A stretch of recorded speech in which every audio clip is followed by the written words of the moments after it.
First time ఎవరో ఒక steam boat engine invent చేసినప్పుడు they wanted to show it to the whole world అంట. అప్పుడు అక్కడ ఉన్న సిటీలో everybody went to witness it. కానీ విట్నెస్ చేసే ఎళ్లే మంది అందరూ ఏం చెప్పారంట, రే ఇది ఎలా జరుగుతుందిరా, ఇది ఎలా జరగచ్చు, ఏదో స్టీమ్ అంట, ఆ స్టీమ్ తో బోట్ ముందు పోతుంది అని, దిస్ విల్ నెవర్ హ్యాపన్ అని మాట్లాడుతూ they were speaking about it. And then it started. First they said start అవ్వలేదురా, స్టార్ట్ అవ్వే ఛాన్సే లేదు.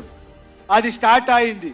ఎప్పుడు స్టార్ట్ అయిందో అప్పుడు they should shut their mouth, right? But they won't. రే స్టార్ట్ అవ్వచ్చురా, ఇప్పుడు మూవ్ అవ్వదురా, ఛాన్సే లేదు, మూవ్ అవ్వదని మాట్లాడారు. ఇది మూవ్ అయింది. మూవ్ అయిన తర్వాత స్టాప్ చేయాలి కదా. సో అది మూవ్ అయింది. అప్పుడు at least they should have been quiet, right? లేదు. అప్పుడేం చెప్పారంటే, దెన్ వాట్ దే సెడ్, ఇప్పుడు ఇది it won't stop man, it will go and crash somewhere, it will sink అని చెప్పారు. So what I'm trying to tell is, in life మీరేం చేసి వెళ్ళినా ఇలాగే మాట్లాడేవాడు మాట్లాడుతూనే ఉంటారు. Don't listen to anybody, keep going, success will be yours. With my experience, I have realized that, so I would love to share that with you.